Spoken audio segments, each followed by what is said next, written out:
Olá, caro amigo, seja bem-vindo ao Paulo Executive Cast.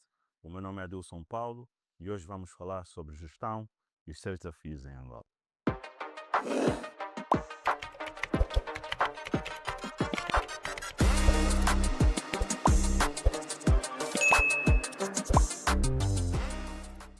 Falar de gestão, empreender, empreendedorismo e empresariado em Angola constitui sempre um desafio. Todos nós sabemos a dor de cabeça do que é empreender. E em conversa, em meio aos debates que tenho com os diversos amigos e pessoas com quem eu convivo, pediram-me que eu falasse um pouco sobre gestão e os seus desafios.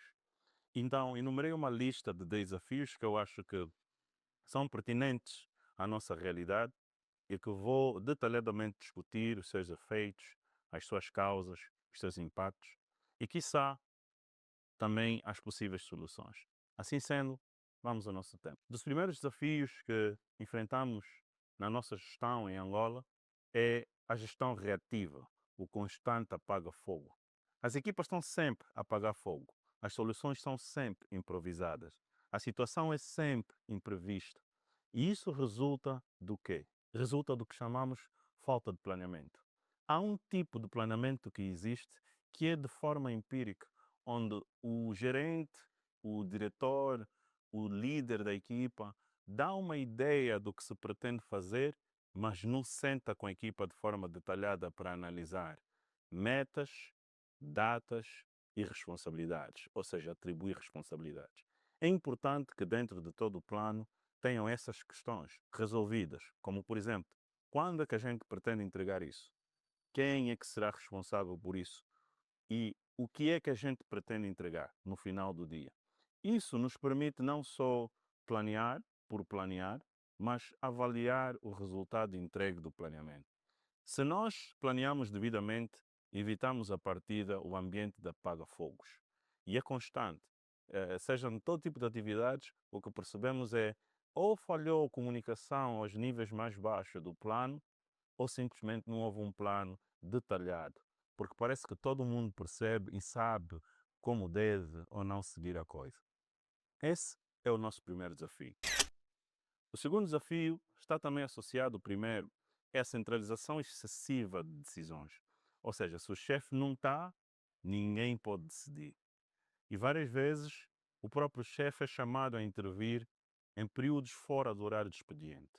Às vezes o chefe está de férias, às vezes o chefe está ausente por razões de saúde, mas ele é chamado a intervir porque as decisões estão excessivamente centralizadas. É preciso que, a seu nível, cada um tenha poder de decisões, para não estar excessivamente centralizadas no chefe. E isso atrasar as decisões. Quando já se está num ambiente de apaga-fogos, o que não se quer como complexidade é adicionar a centralização a isso. As pessoas já estão a tentar dar soluções a problemas imprevistos, há uma situação não planeada, há um problema que se pôs à última hora. E contra isso ainda tem o fator de que a decisão depende do indivíduo que talvez nem está disponível naquele momento. Então esse é o nosso segundo grande desafio. O terceiro grande desafio é a falta de meritocracia. Denota-se em muitas instituições, em muitas empresas, em muitas equipas, pessoas que são promovidas mesmo não tendo mérito para tal. Pessoas que são encabeçadas ou postas à cabeça das equipas, das empresas, dos negócios, mas que não fizeram por merecer. E isso cria um ambiente de desmerecimento, ou seja, isso desincentiva o trabalho árduo, porque aqueles que trabalham e fazem por merecer vão sentir que não vale a pena. Não vale a pena nós fazermos porque vão ser nomeados aqueles que somente são da conveniência do chefe, que somente são da conveniência dos que decidem. E isso é errado. Nós devemos remunerar meritocracia. Há um exemplo muito comum com relação a esse tema, que é uma comparação entre o capitalismo e o socialismo. Um professor chegou à sala e ele referiu-se aos alunos perguntando: qual é o melhor modelo político, socialismo ou capitalismo? Então, os alunos responderam o socialismo. Por quê? Porque ele reparte as riquezas de forma equitativa ou de forma igual. Então, o professor disse: ok, vamos fazer um exemplo, vamos dar um exemplo aqui na sala, em que agora vamos aplicar o socialismo. As notas de todos, de cada aluno, será uma média do todo. Então, assim foi. Nas primeiras provas, os alunos que efetivamente tinham notas altas começaram a se sentir prejudicados com a média baixa em função dos alunos que não estudavam ou se dedicavam menos. E isso foi continuamente reduzindo a média não só destes alunos, mas da sala, porque na medida que esses alunos que se dedicavam sentiam que os outros não dedicados beneficiavam do seu esforço, eles deixavam de se esforçar também. E isso reduziu significativamente a média de toda a sala. Então é preciso nós termos em conta que quando nós não atribuímos mérito, quando nós não promovemos por meritocracia, quando nós não sabemos reconhecer os feitos daqueles que efetivamente fazem, nós estamos a mandar uma mensagem para eles que vocês não precisam fazer, porque ainda assim não serão reconhecidos. O quarto desafio, que é igualmente pertinente, porque todos são, é a falta de comunicação. Imagina um ambiente onde não há um plano e as equipas estão a trabalhar para apagar o fogo. A pessoa que tem que decidir está ausente. As pessoas não se sentem reconhecidas pelo mérito e ainda por cima não há comunicação, não há alinhamento. Isso é a combinação perfeita para a bancarrota, é a combinação perfeita para a morte certa de qualquer negócio. Por isso, este é um problema que é muito grave. É preciso que haja comunicação, porque os problemas são todos resolvidos à base de comunicação, à base de diálogo. E quando não há comunicação da parte da liderança para com os demais liderados, estes problemas todos agravam-se, tendem-se a multiplicar. No meio do apaga-fogo, no meio da falta de meritocracia, no meio de tudo isso, existir falta de comunicação é do pior que pode haver. Há uma coisa que ainda acho muito engraçada e chega até a ser, diria, pior ou igual à falta de comunicação, é a retenção de informação. Se percebemos que a falta de comunicação existe da gestão para com as equipas, a retenção de informação existe entre as equipas. Estamos num ambiente de apaga-fogo, estamos num ambiente de falta de planeamento, num ambiente de falta de meritocracia, e eu, ainda por cima, vou reter informações. Eu não vou partilhar com os colegas o que se passa efetivamente, as soluções que eu tenho em vista. Eu não vou partilhar com os colegas as ferramentas que eu estou a usar e que podem facilitar o seu trabalho ou facilitaram o meu trabalho no passado. Eventualmente eu sou alguém que já resolveu esse problema no passado, mas por conta desse ambiente tóxico que se cria em torno de todos esses desafios que existem, este problema também é um dos que mais se levantam. A falta de comunicação ou retenção de informação. Os atrasos na entrega do produto ou do serviço para o cliente. Eu nem considero esse problema como sendo um problema em si só. Eu acho que esse problema dos atrasos tem que ver com a consequência de todos os outros problemas, né? Sejam os atrasos, seja o ambiente tóxico, é um resultado da mistura desses outros problemas. Mas vamos focar nos atrasos.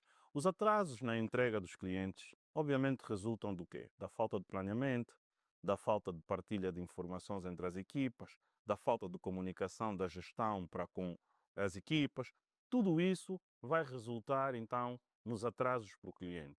Pior quando a esses atrasos são somados à pontualidade. Eu costumo dizer, no meu estilo de liderança, eu não sou o tipo de líder que está preocupado com a que horas você chega, com a que horas você sai. Eu estou mais preocupado com a produtividade. O que é que eu quero dizer com isso? Eu não estou preocupado se você chegou às 8 ou se você chegou às 10, se você saiu às 17 ou se você saiu às 19. Eu estou preocupado que o problema do cliente seja resolvido, o produto do cliente seja entregue a tempo e hora, sem desculpas.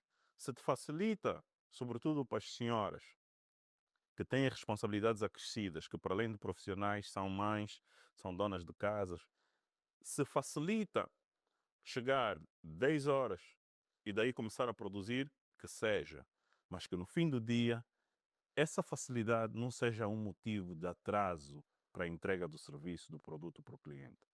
Esse problema dos atrasos das entregas é uma consequência, na verdade, da mistura de todos os outros problemas anteriores. O próximo desafio é dos extravios e falta de controle. Eu posso categoricamente afirmar que este desafio é resultado de algumas coisas a citar, a falta de processos. Sabes, você deve pensar que você é o único que não mapeia processos. Mas eu passei por 5 empresas multinacionais e em todas elas há uma coisa que era comum. Era que os processos existiam, mas muitas vezes não mapeados.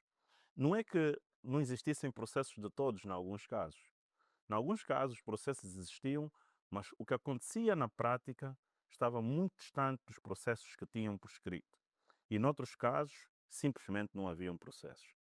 E você vai me perguntar, mas então, Adilson está a falar de multinacionais, o Adilson está a falar de empresas muito grandes. Será que eu, na minha startup, preciso de processos? Sim, você precisa de processos para você evitar os extravios e a falta de controle. Toda área está seguida de processos. Qualquer atividade na empresa está assistida de processos. Nem que for uma rolote, existem processos e eu passo a explicar. Processo número 1 de uma rolote para aquisição dos produtos. O atendente deve, a partida, emitir uma requisição com todos os produtos necessários para a composição do hambúrguer. Essa requisição é entregue muito provavelmente a um motoboy. E é o motoboy que vai então fazer as compras, ou provavelmente existe um fornecedor com quem você já tem um contrato. E o motoboy, depois de fazer as compras, retorna, entrega todos esses produtos ao atendente. O atendente vai pegar os produtos e vai deixá-los na geleira. Daí surgem os clientes e começa-se o processamento. O cliente solicita um determinado produto, o atendente começa a preparar, o cliente paga e o atendente entrega o produto. No final do dia são feitas as contas. Isso tudo são processos, são passos que devem ser mapeados para percebermos, espera aí, como é que a requisição foi feita da parte do atendente? Como é que ele sabia que esses eram os produtos necessários? Será que ele fez uma contagem do inventário? E se fez a contagem do inventário e depois emitiu a requisição, será que a requisição ou os produtos foram entregues exatamente conforme solicitados? Será que os produtos que foram entregues a mais ou a menos do que solicitado? É importante quando o atendente recebe os produtos, assinar uma nota de recepção ou da parte do entregador uma nota de entrega com as quantidades de cada item solicitado conforme entregue.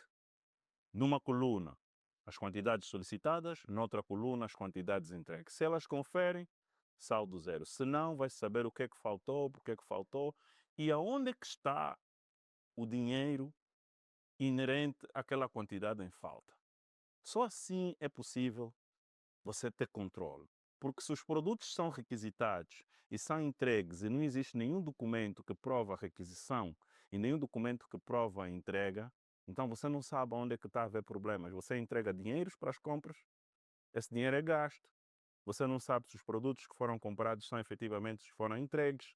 E quando você vai para averiguar o processo, quando você vai para fazer uma auditoria, não existem pessoas a quem responsabilizar, porque tu não sabes se a falha esteve ou não da parte do entregador, se a falha esteve ou não da parte do atendente. É preciso que isto seja mapeado. São pequenos processos, estamos a falar de uma pequena empresa, mas se falamos das maiores empresas, ainda assim, olhamos para o processo de procurement das grandes empresas, existe uma requisição que é criada pelo requester. Esse requester quem é? É um indivíduo que, tendo necessidade, emitiu essa necessidade a partir do sistema. Depois dessa requisição ser emitida, começa então o processo de compra, com a área de compras a solicitar diversas cotações, sendo um mínimo de 3, que é para comparação, e finalmente emissão da ordem de compra para uma dessas 3. Cada passo nesse processo é devidamente mapeado. Então, aqui vai a recomendação. Seja uma startup, seja uma grande corporação, mapeia os processos para evitar extravios e falta de controle. Um dos grandes problemas que eu noto é a fraca gestão de pessoas. E nesse quesito, Vale a pena esse exemplo porque em tempos uma cliente com quem fiz alguns serviços e trabalhos de consultoria falou-me que tinha demitido a equipa toda. Tinha demitido a equipa toda porque essa gente não presta, essa gente são ingratas, uma pessoa faz, epá, eu até já não sei mais.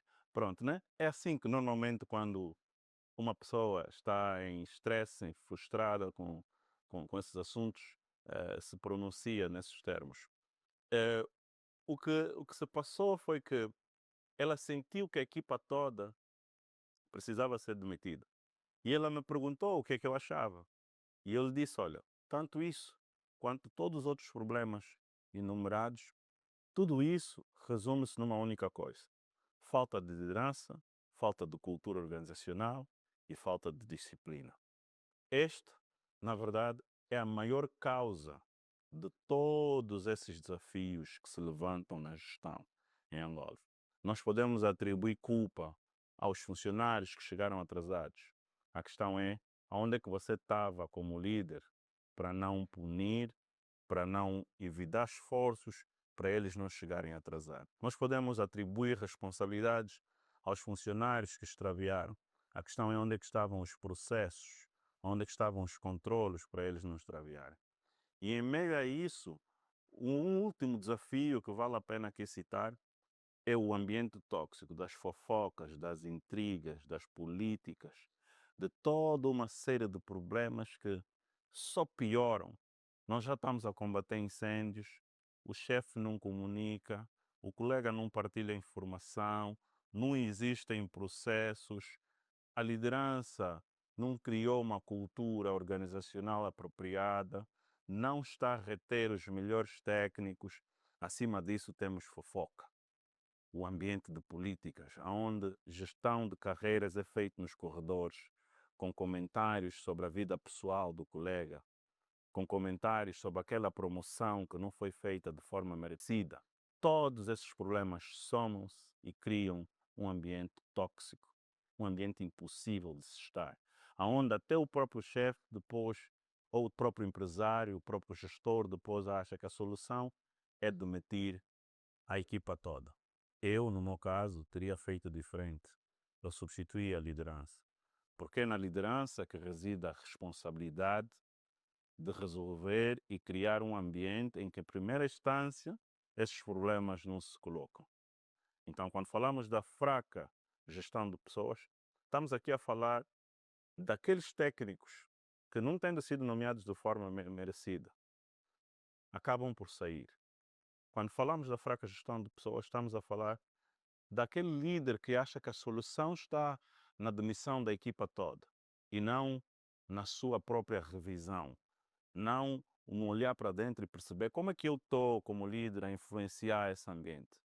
E nós vamos aqui enumerar algumas formas do líder e como o líder influencia esse ambiente. Uma das formas como o líder influencia esse ambiente é essa coisa do líder transmitir mensagens diferentes. Falar uma coisa com um funcionário e falar outra coisa com outro funcionário.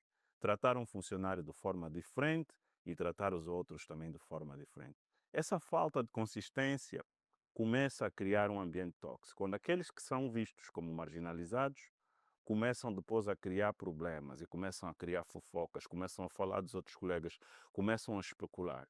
Agrava-se quando o líder não comunica, sabendo dos problemas, sabendo que o ambiente está-se a tornar tóxico, o líder não chama a equipa para uma conversa aberta, por uma conversa transparente. O que é que o líder faz? O líder demite aquele técnico que é bom, que não foi nomeado por mérito, que começou a fazer fofocas, que por sinal o líder não comunicou em grupo, não comunicou para todos.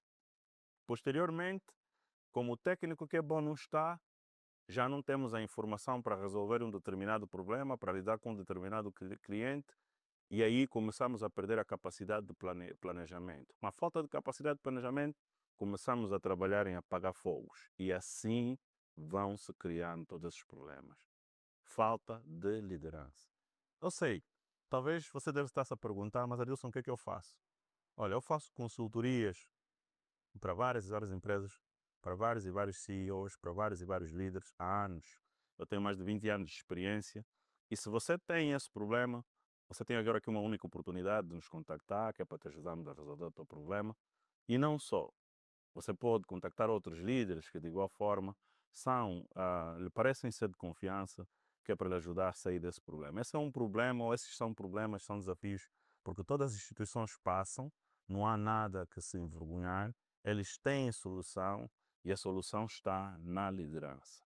A liderança é o grande pilar para a resolução de todos esses problemas. Assim sendo, caro amigo, nós vamos no próximo episódio e na segunda parte abordar sobre liderança e que tipo de características o líder deve ter para comatar ambientes como esse, para lidar com desafios como esse. Até lá, aquele abraço, dá um like, subscreve e partilhe. Esse é o nosso canal.